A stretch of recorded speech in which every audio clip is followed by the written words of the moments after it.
जहां प्रदेश में विधानसभा चुनाव पूरे उफान पर है, प्रत्याशी हल्का के विभिन्न क्षेत्रों में दौरे कर जनता से वोट की अपील कर रहे हैं।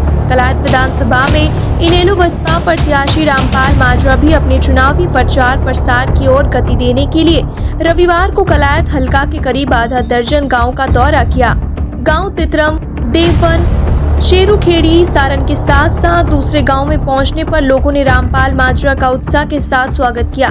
लोगों ने रामपाल माजरा को जीत का विश्वास दिलाते हुए ज्यादा से ज्यादा वोट दिलवाने का भरोसा भी माजरा को दिलाया।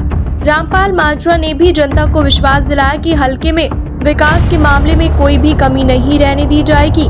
भाजपा सरकार में कलायत हलके की अनदेखी हुई है। जनता का भाजपा से मोह भंग हो चुका है। आने वाले समय में प्रदेश में इनेलो बसपा गठबंधन की सरकार बनेगी। कांस्टेबल सतपाल प्रजापति जी, राम कुमार प्रजापति जी, अभी मुझे जो पगड़ी दे के गए, बलकार पंच जी, वाल्मीकि राजेश वाल्मीकि जी, पवन वाल्मीकि जी, रणधीर नंबरवार जी, सत्यवान जी और आप सारे मेरे सम्मानित साथियों और मेरे साथ आए हुए लोकदल पार्टी के और बहुजन समाज पार्टी के सभी मित्रों, आज आपके बीच में मेरे से पहले बोलने वालों ने ये सारी बातें आपके बीच में रखी हैं और 5 तारीख का अपना इलेक्शन है।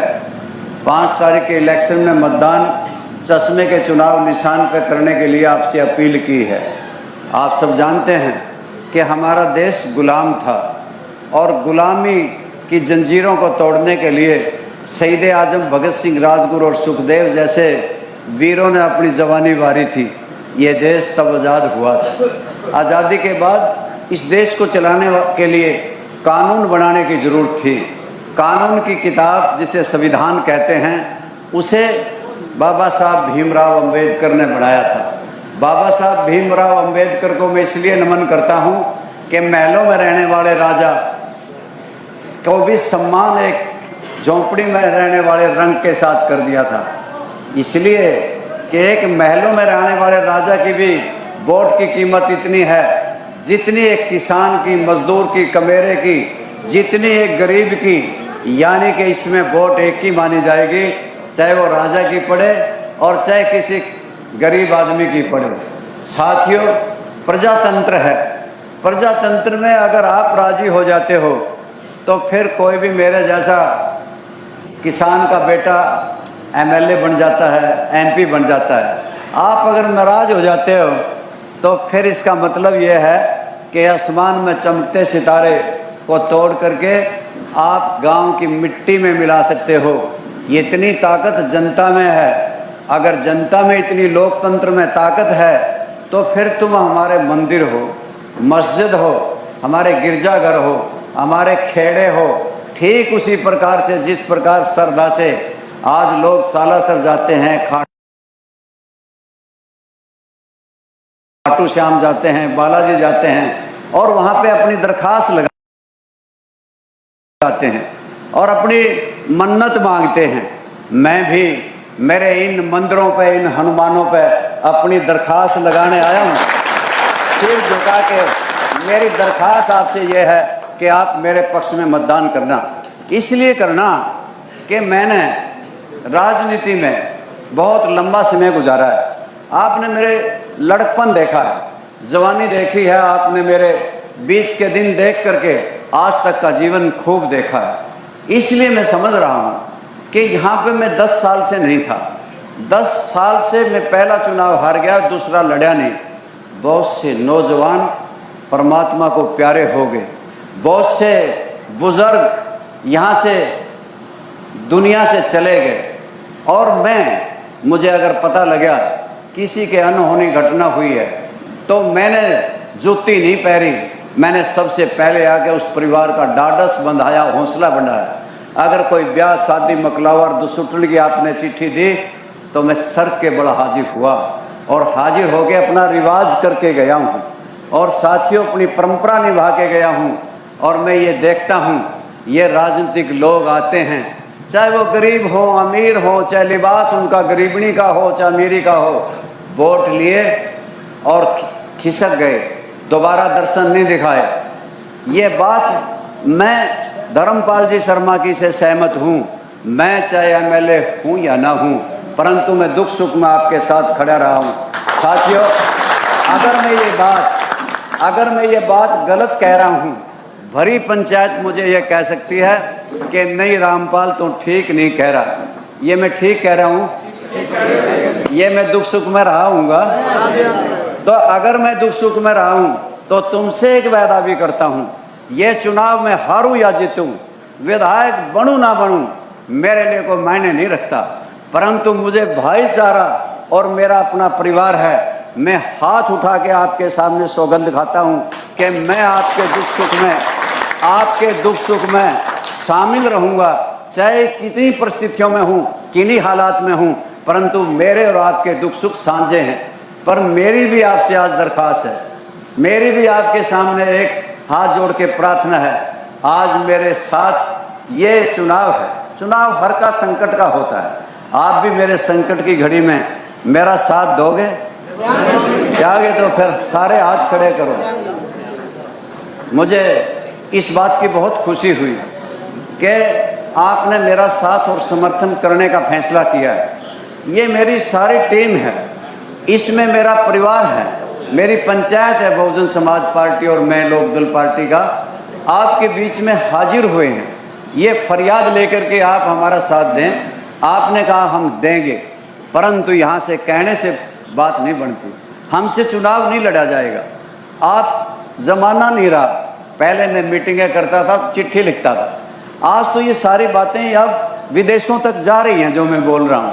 पर आपके जिम्मे एक काम लगाता हूँ, जितने रिश्तेदारी, जितने प्यारे हैं, जितने मित्र हैं, जितने आपकी जान पहचान है, आज ही फ़ोन करो। आप ये कहो कि वोट चश्मे के चुनाव निशान को देनी, कह दोगे? फिर मेरा चुनाव बन गया। और भाई जी थर में से कोई नाराज़ हो, आज भी मैं तो पहला भी पूछ के गया था कि मैं लड़ूं कि ना लड़ूं, और हमने कहा कि लड़ लिए। जे थर में से कोई नाराज़ हो तो मैं तो कैल की तारीख बाकी है भाई, मेरा चुपदेसी ठा लाऊंगा। जिस तरह चुपदेसी दे का आया था, जिस तरह चुपदेसी कल्ला दे का आया था, मैं तो कल्ला ही ले आऊँगा। ना मैं किसी ने बतांदा, ना कोई किसी के लिए सलाह करनी थी थारे से, और किसी से सलाह नहीं। तुम मेरे परिवार है, तुम मेरे मित्र हो, प्यारे हो। साथियों, मैं भारतीय जनता पार्टी और जेजेपी के बारे में बहुत सी बातें मित्र मिलन समारोह में बहुत कह के गया हूँ, बहुत बार बातें हुई हैं। अपने गांव की मीटिंग भी मैंने करी है। भारतीय जनता पार्टी ने किस वर्ग को बख्शा, हमें सबको बहकाया। किसान से कहा कि एमएसपी का कानून बनाएंगे, स्वामीनाथन आयोग की रिपोर्ट लागू कर देंगे, 2022 में आमदनी दुगनी कर देंगे, और ये कहा कि ट्यूबवेलों के कनेक्शन आपके सरलीकरण कर देंगे। और साथियों, देश की आज़ादी के बाद अगर किसानों के यंत्रों पे किसी ने टैक्स लगाया तो भारतीय जनता पार्टी ने लगाया। खाद 5% जीएसटी, अगर आपके एग्रीकल्चर इम्प्लीमेंट्स के ऊपर, यंत्रों के ऊपर 18%, और इसी के साथ हमें 3 काले कानून दिए, जिसकी के खिलाफ हमें लड़ाई लड़नी पड़ी। 380 दिन तक लड़े और 750 किसानों ने अपनी जान दे दी। साथियों, इसके साथ साथ इतना ही नहीं किसान दुखाए, नौजवान बहुत दुखाए। आज नौजवान मारे फिरते हैं, बेरोजगारी काटे जा रही है, यानी 25 लाख नौजवान बेरोजगार हैं। अगर आज उनका मोह हमारे से भंग हो गया, डोंकी वीज़ा लेकर के अमेरिका, ऑस्ट्रेलिया और कनाडा में जाके नौकरी करते हैं। ले दे के हम पे फौज थी, फौज भी ठेके पे दे दी। अग्निवीर भर्ती होंगे, 4 साल में रिटायर हो जाएंगे, ना पेंशन मिलेगी, ना उनको किसी अस्पताल से दवाई मिलेगी, ना किसी प्रकार की सुख सुविधाएं मिलेंगी। और साथियों, इतना ही नहीं कि हमारे हरियाणा प्रदेश में एक मनहूस मुख्यमंत्री 9.5 वर्ष तक रहा, जिसने हरियाणा प्रदेश को बर्बाद कर दिया। आज हरियाणा प्रदेश पे 3,17,000 करोड़ का कर्जा है। आज रक्षक भक्षक बन गए हैं, बाढ़ खेत को खाती है। दरिया के किनारे खुद पानी चूस गए, बिजली खंभे चाट गए हैं। आज बिजली घर हैं तो बिजली नहीं, जल घर हैं तो जल नहीं। आज हरियाणा प्रदेश में परिवार पहचान पत्र बनाए गए, 1,80,000 से जिसकी आमदनी ज़्यादा लिख दी, उसका पीला कार्ड कट गया, राशन कार्ड कट गया, और उसका साथियों इस प्रकार से बुढ़ापा पेंशन काट दी गई। मैं ज़्यादा बातें कहूँगा, बहुत लंबा समय लग जाएगा, मुझे कहीं जाना है और तुरंत से आपके बीच में आना भी है। इसलिए मैं आपसे जिम्मे लगा के इस बात को जा रहा हूँ कि साथियों, ये गठबंधन हरियाणा प्रदेश में नई तस्वीर राजनीति की लिखेगा। और हमने ये निर्णय लिया है कि उचाना में हमने चौधरी देवीलाल के जन्मदिन को मनाने का फैसला लिया, और ऐतिहासिक जन्मदिन मनाने के लिए हमने उचाना चुना है कि आप 25 तारीख का थाने सबने न्योता भी देऊँ कि 25 तारीख को सारे उचाना जाना। और उसमें हमने मुख्य अतिथि बहन मायावती जी को बुलाया है।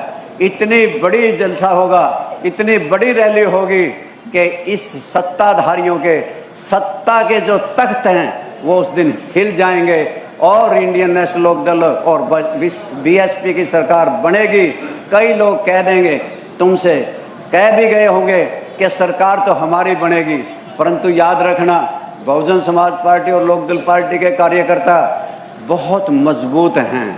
इनके लिए मुझे जितने कहना चाहिए वो थोड़ा है, परंतु बड़े बड़े पहाड़ हैं, और एक छोटा सा चूहा भी उनको थोथे कर देता है। हमने जो अपने आप को हिमालय से भी बड़े समझ रहे हैं, जो अपने आप को सब लोगों से बड़े समझ रहे हैं, हमने उनको नीचे नीचे सब जगह थोथा किया हुआ है। और मेरे कहने की ज़रूरत नहीं, बहुत से कांग्रेस पार्टी के लोग इस काम पे लगे हुए हैं, और मैं देवबन गांव का सदा आसानमंद हूँ। और भाई इसलिए आसानमंद हूँ, चाहे मैं किन्हीं परिस्थिति और किन्हीं हालात में रहा, जब भी मैंने चुनाव लड़ा है कभी भी आपने मुझे हारने नहीं दिया। और कई लोग बैंड बाजों से, ट्रैक्टर दिखाकर, बलडोजर दिखा करके ये दिखाना चाहते हैं कि देवबन गांव से जीत जाएं। ये हो ही नहीं सकता। उसका कारण है कि मुझे हर जाति से 36 जात के भाइयों से वोट मिलेंगी। एक एक वोट गिन के धरखी है, और 10 साल हुए भाई जोड़े बैठा हूँ, सारे देवी देवते मना कर आया हूँ, सारे खेड़े पूज कर आया हूँ, सारे राजी हैं।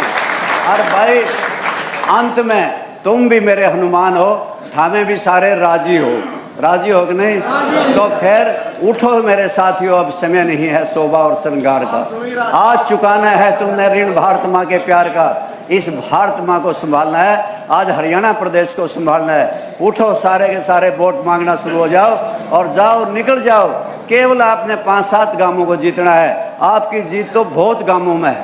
पहले भी अगर पन्ने खोल के देखोगे थोड़ा मार्जिन कम था, वरना 29 गांवों में जीत 2009 में भी कर दी गई थी, 10-14 में भी कर दी गई थी। और अब की बार तो ये मान के चलना कि 45-46 गांवों में जीत होगी। आप जीत के ही आवांगे, सारे जुट जाओ। बस इतनी कहने की। धन्यवाद।